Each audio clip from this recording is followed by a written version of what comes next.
Hello and welcome to the deep dive with Abhinav Khare. आज के video में हम एनालाइज करेंगे हाफिज सईद। मार खा खा के फाइनली विवश होकर पाकिस्तान को हाफिज सईद जैसे एक टेररिस्ट को अरेस्ट करना पड़ा। इसके इम्प्लीकेशंस क्या हैं साउथ ईस्ट एशिया की प्रोग्रेस प्रॉस्पेरिटी पे, इंडिया की पीस पे। तो चलो कूदें। देख तेरे संसार की हालत क्या हो गई भगवान, कितना बदल गया इंसान, कितना बदल गया इंसान, कितना बदल गया इंसान, कितना बदल गया इंसान। Arrest, free, repeat.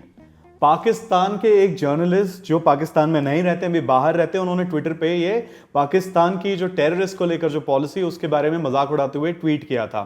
इसका मतलब है कभी पकड़ते हो फिर छोड़ते हो, फिर पकड़ते हो फिर छोड़ते हो और ये नाटक करते रहते हो। This has been going on for a long time. You see arrest, release, and I think after every major terrorist incident which he perpetrates in India, I think he has been arrested and he has been then released on some grounds or the other.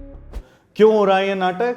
क्योंकि अब पाकिस्तान के जो वजीर हैं, जो वहाँ के जो प्राइम मिनिस्टर हैं इमरान खान, वो जा रहे हैं डोनाल्ड ट्रंप के पास। अब पाकिस्तान और अमेरिका का जो रिलेशनशिप है वो तो सबको पता ही है। एक पप्पा जो कि रीजनेबली रिच होते थे एक ज़माने में, उनके एक आवारा बेटे के साथ उनका जैसा रिश्ता होता है वैसे ही होता है। ये बेटा जो है वैसे तो अब वो 70 साल के करीब का होने वाला है, लेकिन आज भी खुद के पैरों पे खड़ा नहीं हुआ है। बार बार पहुंच जाता है पप्पा के पास में भीख पॉकेट मनी मांगने कि पापा थोड़े से पैसे और दे दो, अगले महीने वापस कर दूंगा, थोड़े से पैसे और दे दो। एक भिखारी भी इतनी बार पैसे नहीं मांगता जितनी बार तू पैसे मांगता है। पापा ने मना कर दिया कि बेटा जब तक अफगानिस्तान और बाकी के एरिया में ये जो टेररिज्म है उसको एक्सपोर्ट करना बंद नहीं करोगे तब तक कोई पॉकेट मनी नहीं देंगे। वो हर बार बोलता है कि हाँ मैं उसको भी ठीक कर लूंगा और अपने पैरों पे भी खड़ा होऊंगा। और इस सारे प्रोसेस में अपने जो बाकी के जो भाई लोग हैं, कभी कतर कभी सऊदी, यहां पर भी जाता रहता है, बट वो सुधरने वाला है नहीं।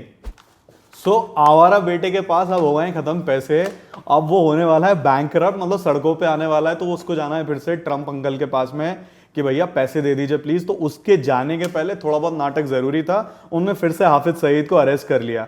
मतलब और उसके ऊपर ट्रंप ने भी एक ट्वीट किया कि 10 साल के बाद हुआ है। मतलब ये चल क्या रहा है या हो क्या रहा है? हर आदमी प्रिटेंड कर रहा है, जितने बोले हो नहीं बलम उतने बोले मत बनो। तू उसकी तरफ है कि मेरी तरफ है? मैं तो आपकी तरफ हूं। ये कैसा मेरी तरफ है? उंगली उसकी तरफ है लेकिन दिल आपकी तरफ है। सबको पता है कि पाकिस्तान में रह रहा है वो टेररिस्ट ओपनली। यार एक यूट्यूब कर देखो, ओपनली उसकी स्पीचेस आपको सुनने को मिल जाएंगी। बट केवल एक पाकिस्तान लॉ ऑर्डर एजेंसीज हैं जिनको ये नहीं पता है कि हाफिज सईद रह कहां रहा था और आज तक उसको अरेस्ट नहीं कर पाए। एनीवेज अब फाइनली उन्होंने उसको अरेस्ट किया है ताकि इमरान खान जा सके और सक्सेसफुली जो थोड़ी सी जो खैरात होती है वो यूएस से लेकर आ सके। अरे भाई क्या है, रेलवे प्लेटफॉर्म अभी तक बना नहीं, कुली का काम करने के लिए लोग आ गए। नहीं, गांव के भूखे नंगे लोग आ जाते हैं सर, आप फिक्र मत करिए, मैं इन्हें देख लेता तुम एक काम करो, तुम इसको हमाली पे लगा दो। जी सर। और ये तो हुआ नंबर 1। इसके साथ साथ पाकिस्तान ने फाइनली 5.5 महीने के बाद अपनी एयर स्पेस भी खोल दी। मतलब एक फनी बात यह है कि भाई जब इंडियन एयरफोर्स ने जब स्ट्राइक करा था और कुछ पेड़ ही गए थे, वहां पे कुछ कौवे मरे थे, तो ये 5 महीने तक आपने अपनी एयर स्पेस क्यों बंद करके रखी थी? या तो आप वहां झूठ बोल रहे हो या अब झूठ बोल रहे हो। फाइनली एयर स्पेस इनको खोलना पड़ी। उसका एक बहुत बड़ा रीजन ये था कि जो अमेरिका की जो एयरलाइंस थी उनको पाकिस्तान के अराउंड होकर जाना पड़ रहा था, तो इसकी वजह से काफी सारी उनको फ्लाइट कैंसिल करनी पड़ रही थी।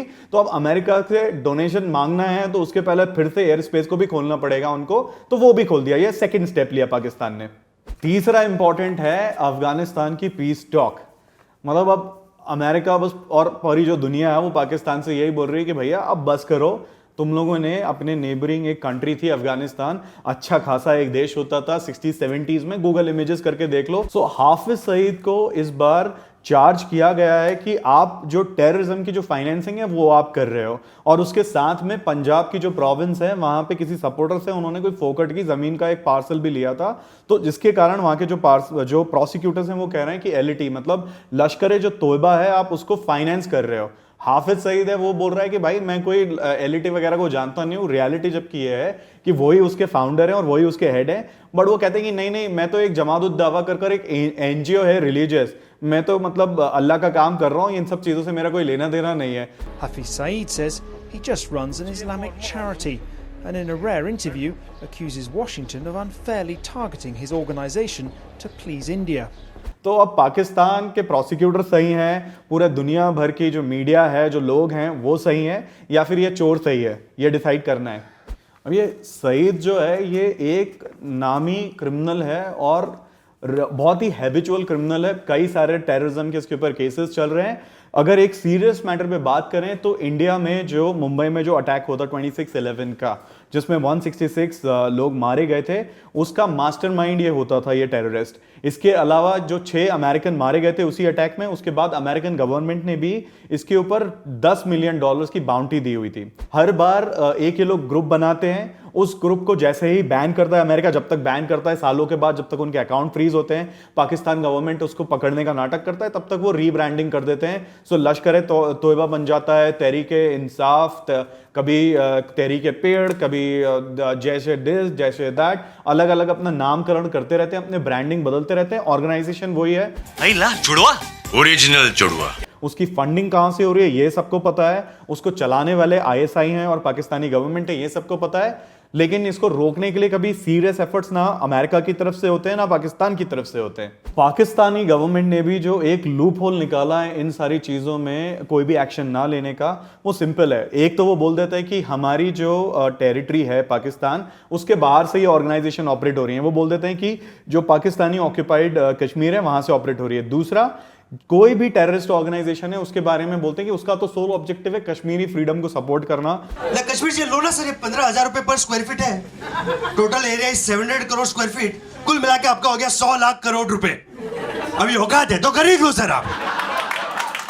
अब ये लखवी और हाफिज सईद के बारे में कहते हैं कि ये लोग बहुत करीबी दोस्त हैं, बहुत क्लोज एसोसिएट हैं और इनमें कभी सीक्रेट भी नहीं रहा है। सो मच कि जब डेविड हेडले को जब अरेस्ट हुआ था तो उस समय कोर्ट में अपनी टेस्टिमनी में भी उसने यही बोला था कि उसका जो हैंडलर है उसने साफ साफ बताया था कि पाकिस्तान के अंदर लखवी और सईद को कोई टच नहीं कर सकता है, वो वहां की गवर्नमेंट से भी ज्यादा स्ट्रांग लोग हैं। और 26/11 में जो टेररिस्ट जिसको हमने पकड़ा था अजमल कसब, उसने भी अपनी टेस्टिमनी में, अपने स्टेटमेंट में बोला था कि हाफिज सईद पर्सनली इन्वॉल्व रहा है इस पूरे ऑपरेशन में, इसकी प्लानिंग में, इसका पूरे मास्टरमाइंड वही था। सो मच कि जो फाइनल जो टेररिस्ट जो अटैक करने इंडिया के लिए आए थे उसको उसने पर्सनली हैंड पिक किया था। अब इंडिया की बात करें तो यहां पर पाकिस्तान को टेररिस्ट कंट्री सब लोग मानते हैं, वर्ल्ड में भी ग्लोबली सबको पता है कि पाकिस्तान का सबसे बड़ा जो एक्सपोर्ट है वो टेररिज्म है, नॉट एंड कॉटन या जूट नहीं है। यहां पर भी इंडिया में अगर बात करें तो पार्लियामेंटेरियन राजीव चंद्रशेखर, उन्होंने भी एक प्राइवेट मेंबर बिल लेकर आए थे जिसमें इंडियन गवर्नमेंट में बोला गया था कि पाकिस्तान को एक टेररिस्ट कंट्री डिक्लेयर करा जाए। It is in our interest to start making sure that the world knows that the Pakistan is a terror state, and we calling them a terror state, we resolving that they are a terror state will help the world come to the conclusion that they are a terror state. अगर आप एक terrorist country चला रहे हो तो वहां पर वही होता है, वहां के जो प्राइम मिनिस्टर हैं कहते हैं उनसे कहीं ज्यादा पावरफुल हाफिज सईद टाइप के टेररिस्ट हैं, तो उनके अगेंस्ट कोई एक्शन लेना इमरान खान की गवर्नमेंट के लिए कोई आसान काम नहीं है। और इसका बहुत बड़ा रीजन है कि पीछे से बैकएंड से एक ऑर्गेनाइजेशनल सपोर्ट भी बहुत है। वहां पे जो दीफे पाकिस्तान काउंसिल है, ये एक अम्ब्रेला कोलिशन है 40 राइट विंग रिलीजियस आउटफिट। अब मतलब इनको राइट विंग बोलना मतलब एक अंडरस्टेटमेंट है। जो वहां के जो 40 बड़े बड़े जो टेररिस्ट ऑर्गेनाइजेशन है उनका भी एक कोलिशन चलता है। जैसे बाकी की कंट्रीज में यूनियंस होती हैं लेबर्स की या पॉलिटिकल पार्टीज की, वहां पे टेररिस्ट की एक यूनियन है 40 लोगों की जिसका नाम है दीफे पाकिस्तान काउंसिल। ये उनके मेंबर हैं। इनके पास हो सकता है असेंबली पार्लियामेंट इसके अंदर बहुत पावर ना हो, लेकिन स्ट्रीट के अंदर इनके पास बहुत बड़ा सपोर्ट है, जिसके कारण इमरान खान के बस की बात नहीं है लॉन्ग टर्म में कोई बहुत कंक्रीट एक्शन लेना। आगे चलकर ये जो काम है वो यूएस और यूनाइटेड नेशन को ही करना पड़ेगा। सो अब पाकिस्तान की अभी तक जो हिस्ट्री रही है, मतलब अरेस्ट करो फिर छोड़ दो, फिर अरेस्ट करो फिर छोड़ दो, और ये पूरी साइकिल चलाते रहो, ये साइकिल चलती रहेगी। हो सकता है ये दिखाने के लिए इस तरह के नाटक और ये सर्कस चलाते रहें, लेकिन जब तक अंदर से आईएसआई को कंप्लीटली डिसमेंटल नहीं किया जाता है तब तक पाकिस्तान में परमानेंट एक peace and progress and prosperity नहीं आ सकती है। इसी तरह के लोग रहेंगे तभी तो फिर हाफिज सईद जैसे लोग खुलेआम तकरीर करते हैं और पाकिस्तान की सरजमी पे बैठ के हिंदुस्तान को धमकियां देते हैं। Hafiz Saeed is the prime minister of Pakistan. Thank you very much. This was deep dive with Abhinav Khare. Please like share subscribe, press the bell icon and comment section में प्लीज बताइए हमको कि और कौन से ऐसे टॉपिक्स हैं जो आप चाहते हैं कि हम कवर करें इस सीरीज में। संसार की हालत क्या हो गई भगवान, कितना बदल गया इंसान, कितना बदल गया इंसान, कितना